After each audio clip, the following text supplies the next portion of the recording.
Hello, and thanks for joining me for our weekly episode of NCIA Today.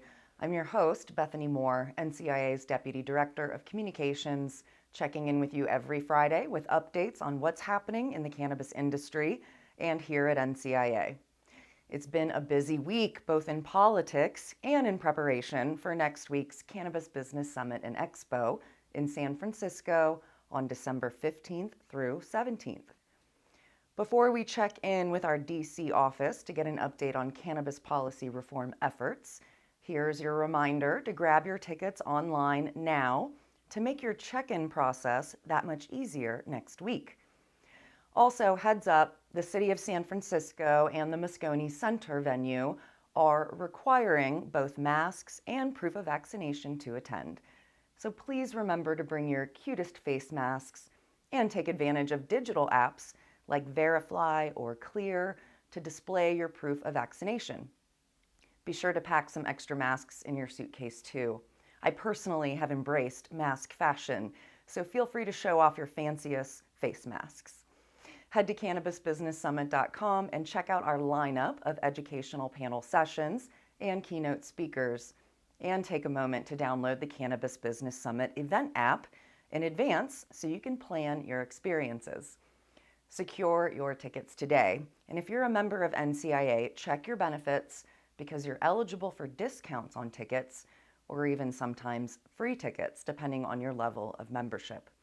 Head to cannabisbusinesssummit.com and register your team today. All right, now let's check in with our Director of Media Relations, Morgan Fox, on the latest developments in Congress. Hey, Morgan, thanks for taking a few minutes to check in with us this week about what's happening on Capitol Hill. Definitely an interesting few days in the halls of Congress, right? Absolutely.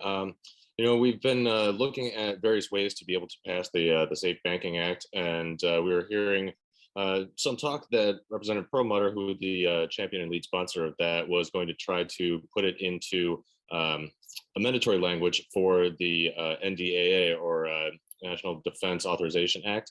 And unfortunately, after speaking with Speaker Pelosi, he decided not to do that, but has vowed that he's going to use every legislative vehicle possible to try to get this thing passed through both the House and Senate in the coming year. So, there's a lot of opportunities to get this legislation through yet again, and hopefully it'll, if it doesn't pass through standalone legislation, we'll be able to get it added to one of these must-pass spending bills. Yeah, a little disappointing. Back to the NDAA, the National Defense Authorization Act, it's kind of like the appropriations process in that it's a big bucket of funding for various aspects of government. Can you explain that a little bit? Yeah, absolutely. It's basically funding that is meant to be spent primarily on national security and military issues. It funds the Pentagon, it funds the Department of Defense, and has a lot of other applications as well, because it's a pretty broad topic. And people might be wondering, what does that have to do with cannabis banking? But beyond the public safety and security issues presented by removing cash from the equation and no longer making cannabis businesses targets for crime, it would also help ease the barriers of entry and lower costs of operation for cannabis businesses, allowing them to better compete with the unregulated market, some of whom have ties to international drug trafficking organizations that are connected to things like global terrorism. So, it's definitely appropriate to put cannabis banking language in the NDAA, and it will be just as important or as pertinent to put it into other big spending packages coming down the road, including the major appropriations package that should be coming up for a vote in February. Right. So as you were saying, we were crossing our fingers that the Safe Banking Act language would get included, thanks to our champion, Ed Perlmutter in Congress. But the not so great news was at the last minute, it was taken out, right? Yeah, that's correct. He decided not to add it to the NDAA, but as I mentioned, he's going to be definitely adding it to other legislation going forward so that we can pursue all avenues possible to get this across the finish line so that cannabis businesses can access financial services like any other industry. Boy, Safe Banking Act just keeps on going, very resilient. Got All legs, right. that's for sure. So there is some hope for some other legislation, though, as well, pun intended. Can you tell us about that? Well, as I mentioned earlier, the larger appropriations and spending bills are going to be coming up in February. The government passed a continuing resolution in order to avoid a shutdown, but that's not going to last forever. And there's a lot of cannabis language in various appropriation bills that are going to be coming up at the beginning of the new year, including preventing the DOJ from going after legal adult use businesses and expanding on the protections that are already provided through the appropriations process for medical businesses, as well as things like veterans access, easing barriers of research, and Safe Banking Act language. Um, we also are seeing a bunch of other bills that they aren't necessarily moving so quickly, but more and more of them keep getting introduced. And I think a really great one that shows a lot of bipartisan promise was recently introduced by David Joyce and Alexandria Ocasio-Cortez, called the Hope Act, which would basically provide federal funding for states that are trying to streamline their expungement processes for nonviolent cannabis convictions.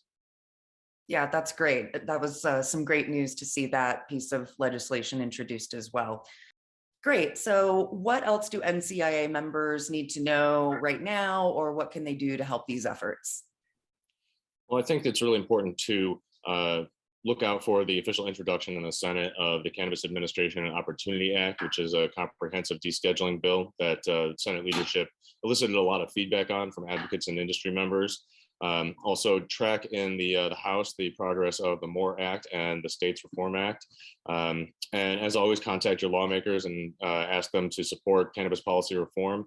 In particular, contact Senate leadership, such as Charles Schumer and Cory Booker, and ask them to allow markups of the Safe Banking Act as a standalone bill in the Senate.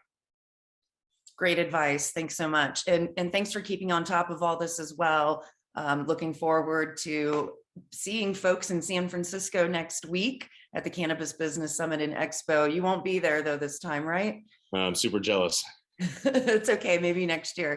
All right. Thanks again, Morgan. Have a good one. All right. Be sure to read more on our website in Morgan's latest blog on this topic. All right. So next, let's talk about the supply chain. Gary Paulin from Lightning Labels tells us that being proactive, creative, and resourceful are the keys. Cannabis purveyors are facing shortages of products and packaging. Shipping challenges, both from suppliers and to consumers, are also in the mix. And with consumer demand through the roof, competition for fewer supplies available in a timely manner has become superheated. Learn more in his new blog called Cannabis Supply Chain Roadmap. Control what you can, plan for the rest. Good advice. Next, we have two articles from Fred Whittlesey of Cannabis Compensation Consultants, who also serves on NCIA's Human Resources Committee.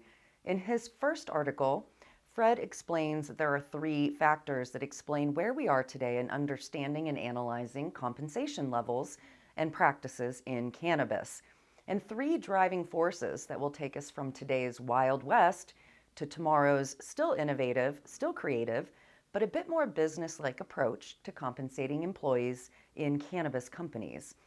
Get more insight into compensation in the Wild West of cannabis on our website. In his next blog, Fred talks about an all-day workshop on the topic of sustainability happening at the Cannabis Business Summit and Expo next week. As a member of the NCIA Sustainability Committee representing the NCIA Human Resources Committee, he has been actively involved in putting this together. There will be a discussion on how broad the idea of sustainability is and how it permeates every element and every decision in a business. He points out that building a sustainable organization includes reducing the constant churn of employees and considering social justice goals when deciding how to pay people. Check out his article about sustainability in compensation, and be sure to check out the panel at the conference next week. In the meantime, follow us on Twitter, Facebook, LinkedIn, and Instagram to stay inspired and connected. If you're a member of NCIA, log in to NCIA Connect and spark up a conversation with your fellow NCIA members and colleagues today. We'll see you next week at the Moscone Center.